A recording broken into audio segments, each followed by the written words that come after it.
Hey everyone, and welcome back. So a couple days ago was the official first day of year 2, and that means that we're all racing to rush through all of the story content and increase our light. And while I'm still trying to achieve the 280 light that's needed to do the Nightfall, I'm going to use this video as an opportunity to show you my thoughts on the first 24 hours of playing the Taken King.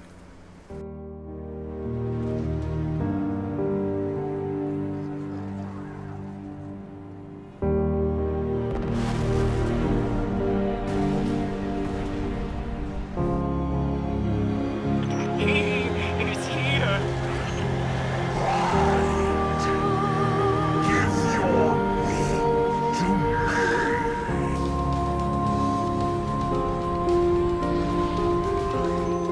Zavala, we made it to our ship. We're heading home.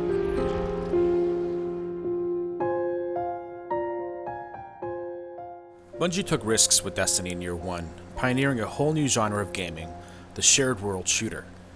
Destiny in year 1 was massively addictive and one of the most well-polished games I've ever played.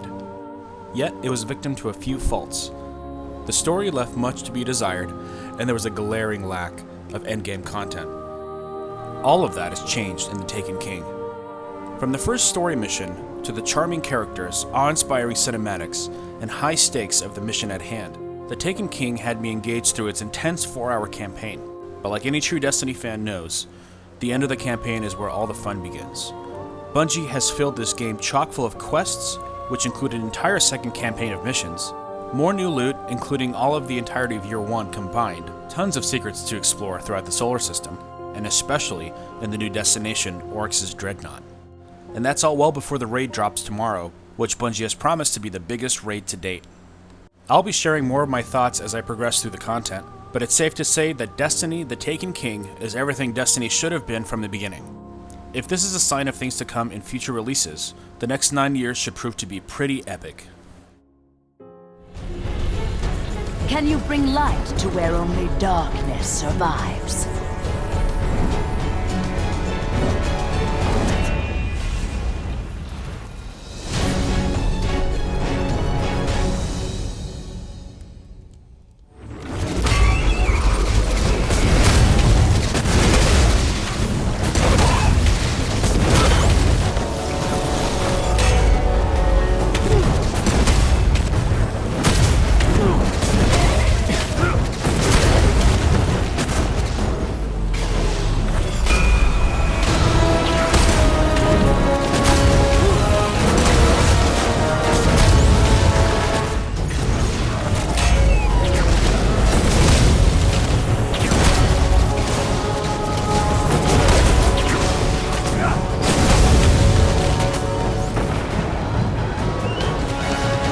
A Sunbreaker does not answer to any but the will of the light.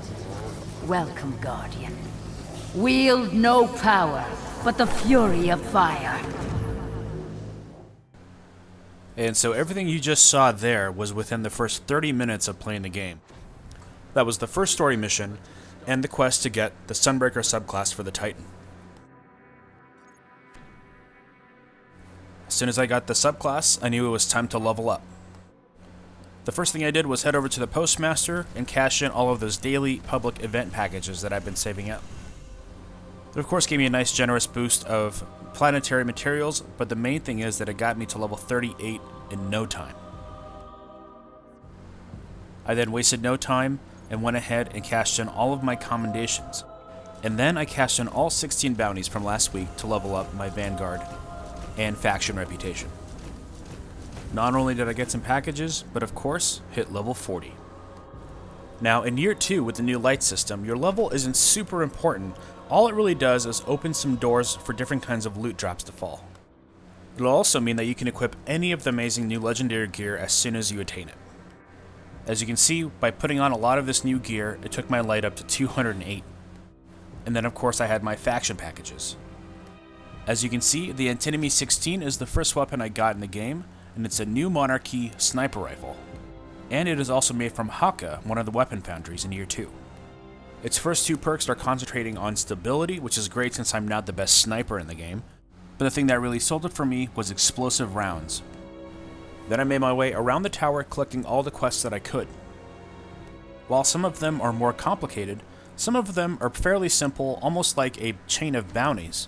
The nice thing about that is, even though there's a chain of bounties, you know there's going to be something seriously epic at the end of that chain. As you can see here, there are a ton of quests you get right at the beginning, so there is lots to do right as you finish your campaign. I'm going to spend this next week going through certain specific quests, and I'll have a lot more to share next week. But of course, as soon as I could, I did the quest that gets you your sword. And this one that I picked is Soul Edge. I actually picked this weapon to be more defensive than anything else.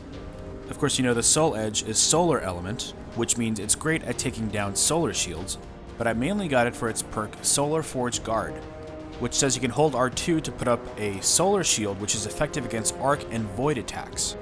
During the campaign, I realized that most Taken enemies use void and arc attacks, so I figured this would be perfect for the raid since you're probably going to be fighting a lot of Taken enemies. And another thing I did was finally finish the Sunbreaker Sun class, which has its final perk Firekeeper, allowing you to have an overshield inside the sunspots that you create.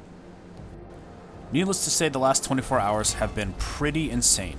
I'm still in the middle of gearing up to do that Nightfall video for the weekly video, so you can actually expect that this coming Monday, followed by another weekly video on Wednesday, including next week's Nightfall and possibly the raid. But anyways, thanks for watching. Let me know what your favorite part of the first 24 hours of playing was. I think for me was actually right before that first story mission where you get that little interlude from your ghost. That's when I knew this game is going to be different, better, more amazing than the entirety of Year 1 combined. And that ended up being true. Drop a like if you can, subscribe for content every Monday, Wednesday, and Friday. And until next time, I'll see you guys Starside.